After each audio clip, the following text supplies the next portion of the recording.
Thomas the Tank Engine was a little blue engine who always tried to be really useful. He and all his friends lived on the island of Sodor. Life on the island of Sodor was very peaceful and happy, but on this beautiful island where trains could talk and the railroad was really reliable and right on time, trouble was brewing. Things were very busy on the island of Sodor.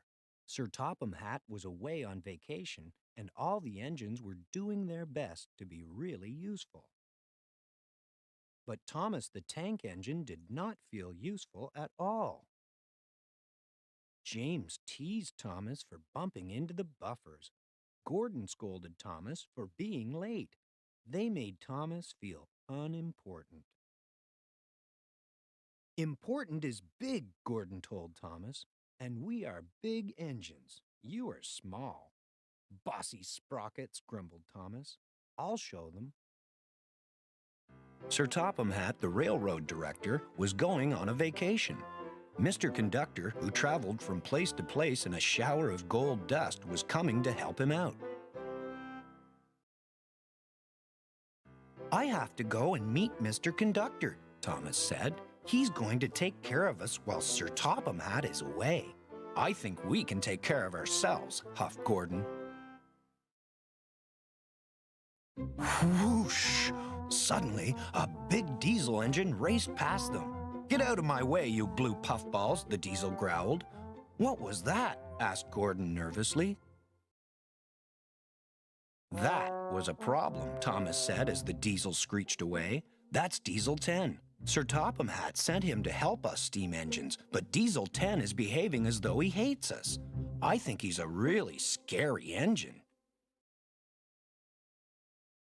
Pah, grumbled Gordon. Really useful engines like us have to be brave, little Thomas. Thomas agreed, but he couldn't help feeling frightened. Little engines can do big things, Thomas said to himself, especially when they have nice blue paint like me. But just then, Harold the helicopter flew by, making a cloud of dust. Thomas's nice blue paint got all dirty. Two nasty diesels made fun of Thomas. Let's start laughing now, they said, and they did. Meanwhile, Diesel 10 was planning to get rid of the steam engines once and for all. He wanted to run the railroad. That night, Diesel 10 sneaked up to the engine shed and threatened Mr. Conductor with his jagged claw. Make the most of tonight, Twinkle Toes, hissed Diesel 10, because you won't like tomorrow.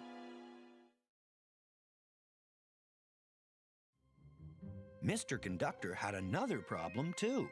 I've suddenly lost all my sparkle, he sighed to Thomas. To get it back, I must find some more gold dust. Thomas and the other engines knew they had to help Mr. Conductor find the source of the magic gold dust. While the boss, Sir Topham Hatt, is away, we cats will play, purred Diesel 10 to his pals. Splatter and Dodge gulped. We're going to make life miserable for those steaming heaps of trash on wheels, Diesel 10 continued. This island doesn't need them. It needs diesels. There's no use for steam engines these days. They're history. But what about Mr. Conductor? Asked Splatter. Isn't he going to stop us? Dodge asked.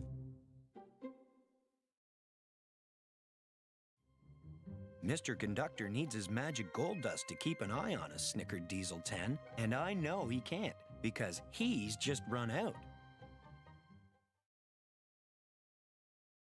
A door opened on Diesel 10's cab roof, and out came his huge metal claw.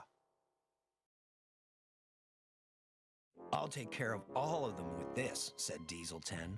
He lifted his claw high above them, but then it dropped and hit him on the head.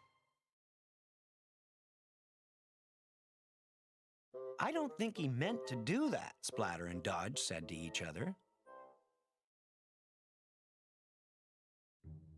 Little did the Diesels know that Toby the tram engine had overheard their plans. Toby told the other engines. Then he followed the Diesels to see what they were going to do next. The Diesels were plotting to destroy the magic buffers that led to Mr. Conductor's magic railroad.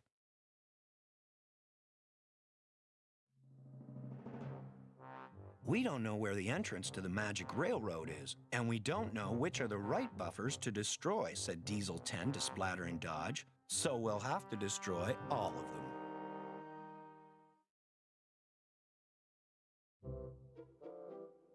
Toby knew he had to do something to stop Diesel 10.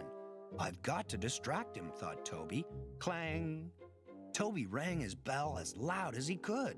It's the old teapot, shouted Diesel 10. Smash him!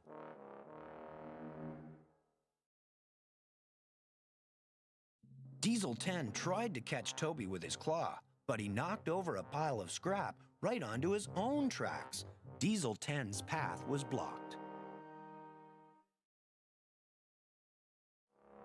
Boss, did you mean to do that? Asked Splatter and Dodge. Diesel 10 growled. I always mean what I do. Thomas was determined to prove that little engines could be really useful, too. That night, Thomas was right on time doing his mail route. He even comforted Percy, who felt bad for being late. The next morning, Thomas saw Henry looking glum. Morning, Henry, peeped Thomas. What's the matter? I've got boiler ache, Henry told him. Thomas offered to fetch some special coal for Henry. Thank you, Thomas, said Henry. Special coal will make me feel much better. Thomas smiled and puffed away, feeling really useful indeed. Near a set of old buffers, Thomas set to work collecting the coal cars, but the last car was not coupled properly. Thomas didn't notice the coal car sliding quietly backward. He didn't notice it mysteriously disappearing through the old buffers. It wasn't until later that Thomas realized the coal car was missing. I was up near the buffers when the last coal car disappeared, Thomas told Percy. Percy got very excited. Maybe those buffers are the entrance to the magic railroad, he cried. The engines had heard the legend of the magic railroad and of the beautiful golden engine called Lady, who gave the railroad its magic power. Lady had disappeared long ago, and the magic railroad had disappeared with her. Percy, you are clever, Thomas exclaimed and hurried away. Thomas steamed back to the old buffers. He knew that bringing Lady back would be really useful, but he was nervous too. What if I go on the magic railroad and my wheels don't work? Thought Thomas. What if it's dark? But Thomas kept going.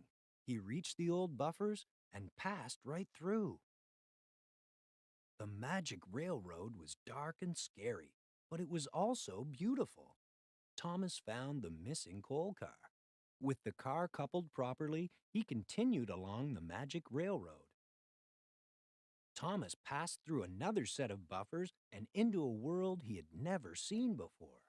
This was the other end of the magic railroad and the home of Lady, the golden engine. Lady had not run in many years, but with the help of the special coal from the island of Sodor, she was soon steaming again. As Lady moved along, her lovely, happy face was revealed once more. The rails became clear and golden, and beautiful shavings fell behind her and gathered between the tracks. The magic railroad was coming back to life. Thomas followed Lady back through the buffers. With a roar, the two little engines burst onto the island of Sodor. Diesel 10 was mad when he found out that Thomas had traveled the magic railroad to bring back Lady the golden engine. Lady was the source of the magic gold dust. She could help Mr. Conductor foil Diesel 10's plans. Diesel 10 chased Lady, but Thomas raced between them. All three engines headed towards a dangerous old viaduct.